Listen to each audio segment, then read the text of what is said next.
Hello, and thanks for watching CN Live. I'm Colion. SHOT Show is right around the corner, and I just couldn't wait to start talking about it. So joining me live is Steve Sinetti. He's the president and CEO of National Shooting Sports Foundation, and they're the ones that put on SHOT Show, essentially. How's it going? Fine. How are you doing, Colion? Doing pretty good. Looking forward to, what we got about a week now, a week and a few days? Yeah, not much time more than that. It's coming up fast. Yeah, I mean, I remember when I first started, when I first kind of got into the gun world, the grand scale, everything that mattered in the world was SHOT Show. I mean, and now it still is. And the biggest thing in the world was to be able to get to SHOT. But of course, I was just a lowly individual with a minor YouTube channel. So no, I wouldn't say that. You have a pretty big following. Well, now, before it was just me starting out, a couple of people watch videos here and there. Yeah. Now, for people who aren't too familiar with NSSF, what is this organization? And what do they do? Okay. We are the trade association for the firearms, ammunition, and related industries. The NRA does a great job of representing the interests of the individual gun owner. Mm-hmm. We're the business side of things. We represent the trade. So we have all our members. Right now, we have about 13,000 members.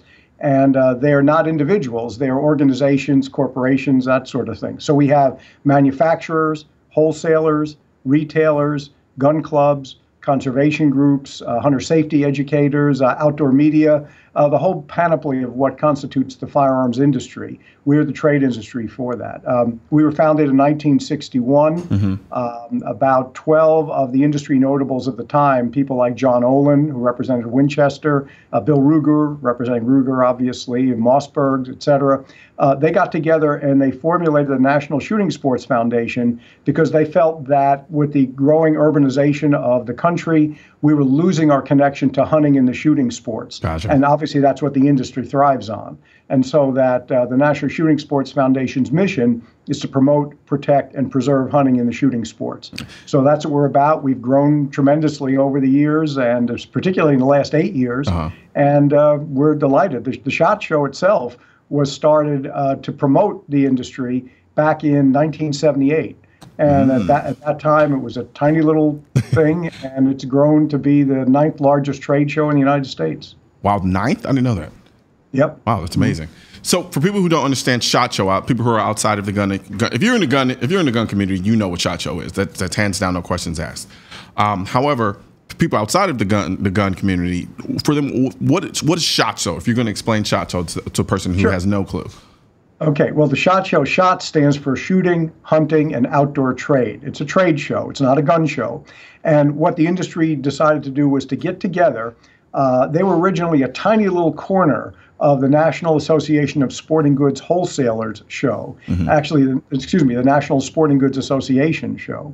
And they were in the same hall when they had their annual meeting with tennis rackets and gym shorts and basketballs. And there's nothing wrong with those things. Yeah. The shooting industry thought we were getting short shrift, and the Solons in the industry at the time said, well, let's try to have a trade show of our own, focusing solely on hunting and the shooting sports. And that's what they did. The first one was in St. Louis in 1978, and no one knew if anybody was going to come. Nobody knew whether it would get any legs and catch on. But by the time I started going to it in 1982, It had already grown to be a pretty sizable show. And every year it's gotten larger and larger until about 8 years ago, we moved into the Sands Convention Center in Las Vegas. And we are now the largest show in the Sands. We can't expand anymore because we have everything they can possibly fit in there. We're fit in. We have 67,000 attendees come from the entire industry and law enforcement. We have 1,600 exhibitors with different booths. We have thousands of institutions on the waiting list that want to come in to get a booth. And it's anything you want to see in the shooting world. That's the one place where you can come and see all the people and all the things that you need to be successful in the business of selling firearms and ammunition and accessories. Now, considering the way things are now, because you said initially NSSF was started to, in many ways, advocate on behalf of the industry side of the firearms world. Mm-hmm. Has that job gotten easier or harder? Well, in a way, it's both. It's gotten easier over the last 8 years because of so many new people coming into the shooting sports. Give you some example. When I started here 8 years ago, we had about 4,200 members. And as I mentioned earlier, we've now grown to over 13,000 members. The industry has grown. Law-abiding gun owners have grown exponentially from all different groups and all walks of life and different demographics. The industry has grown to meet that demand that's coming from the consumers. It's very much a ground-up kind of thing. It's not from the industry, forcing guns on the public. People are coming to us, which is great. And the show has grown exponentially along with that. And it's the biggest challenge, of course, came with the last 8 years as well. Yeah. With the Obama administration and the gun control forces and all the pressure that had been applied to us over those last 8 years, which of course also had the effect of helping drive sales up.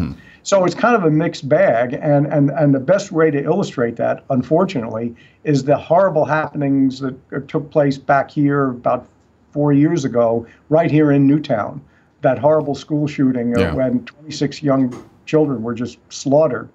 And that really, you talk about the best of times and the worst of times, that was by far the worst of times for us here at the NSSF and in the industry. It was just awful tragedy.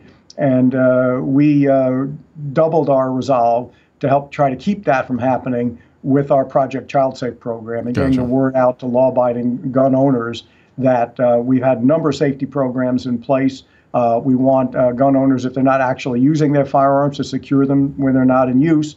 But also we've had other programs in place along with the NRA to help prevent unauthorized people from getting guns at retail. We have a Don't Lie for the Other Guy program out there that reminds people that if you buy a gun for somebody who's not legally entitled to own it, the so-called straw purchase, you can go to jail for 10 years and pay a $25,000 fine. And all those things, working with other groups, have helped, even with the increase of gun sales and gun owners, to see that the accident rate has plummeted, the firearms misuse rate, even with homicides, has gone down. Unfortunately, in some cities now, it's popping back up. We see that. Cities with the most gun control laws, as you know. No, absolutely. And so the industry has had great successes during the past 8 years and also great challenges during the last 8 years. So it's, as I say, the best of times and the worst of times. I think it's interesting how, for a lot of people, they don't necessarily see NSSF at the top of the kind of the advocacy chain or advocacy spear, so to speak.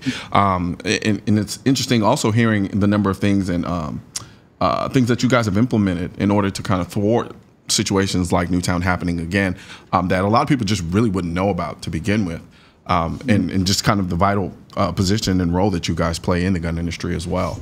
Well, it's so ironic that the people here in Newtown that react emotionally, understandably, to what happened here, they're advocating things that wouldn't have had any effect on that shooting. I mean, the one thing that we think that might have prevented that from happening is if the mother of that kid, who she knew was disturbed, kept the guns that she owned legally and bought legally after 5 background checks in Connecticut with tough gun laws. If she had just secured those away from her kid, as a responsible mother would do in a situation like that, the tragedy wouldn't have happened. So instead, they're advocating for more background checks, which passed, So it just, we're the ones in the industry working with groups like the NRA and others. We're promoting things that actually work to hold down firearms misuse, and yet people don't understand that that's coming from people who either own guns or sell guns or involved in the industry or related groups. They just because it comes from us, they think it's a bad idea. If they would just stop and think about it, we would get a lot further as a society. I find it interesting. I find it oddly ironic. If we were dealing with a health crisis in this country, we'd be going to the health professionals who do this for a living. If we were dealing with any situation, we usually go to the experts in those fields and try to get as much information as possible from them so that we can find ways to fix whatever issue we're dealing with. However, when it comes to firearms, it's the complete opposite. They completely shut off all of the experts, i.e. you, the NRA, gun owners, and don't even acknowledge them in trying to find ways to attempt to deal with some of the issues we have in this country with people who shouldn't have guns getting guns and then doing horrible things with them. And then they wonder why it continues to happen. Really hit a nerve here, because when they say, for example, well, we should treat crime and criminals that are misusing firearms as a health issue as opposed to a criminal justice issue. To me, that's like asking a doctor to talk about crime is like asking a criminologist to give you advice about the flu. Flu, exactly. It doesn't make any sense at all. It doesn't. Right? And yet, people, they just mistrust us because we're in the commercial side of things, and they think, well, you have a commercial interest in this, therefore the only thing you're interested in is making money, and you don't care about it. I mean, some of the gun control advocates say that flat out. Yeah. All the industry wants to do is to sell guns to everybody, no questions asked. That couldn't be further than the truth. I mean, but there it is. It's one of the challenges we have. I try to tell people all the time, making money does not negate one's humanity. and people still have a heart. And even though you are looking out for the interests of the gun industry, while at the same time, you're still a human being. So it's just funny to me how, they can make those allegations. We're going to take a quick break. When we come back, we're going to talk a little bit more about what to expect from this year's SHOT Show. Great.